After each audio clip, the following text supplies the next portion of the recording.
In this video, I'll walk you through the process step by step of replacing the battery in your Audi Q5 key fob.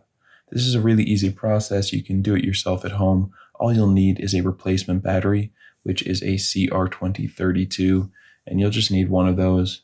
If you're interested, go check out that first link down in the description, which will take you over to Amazon where you can find these for a good price.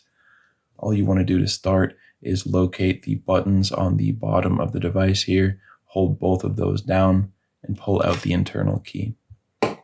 Now you can see on this part that we've just opened up, there are two buttons, one on each side. Once again, you're just going to hold both of those down and pull and wiggle, and this part will come right out. So you can just simply remove the battery, take your new battery, make sure the positive side is facing up, positive side facing down, and just set that in like that. And now to put this back in, if you have the buttons facing up, the battery should be facing down, and that will slide in. You click it all the way down, and now you can just put the key right on top of there, and you are finished. If you found this video helpful, feel free to leave us a like or a comment, and if you ever need help with another one of your key fobs, you can come back here to this channel, and we'll have you covered with a tutorial like this one.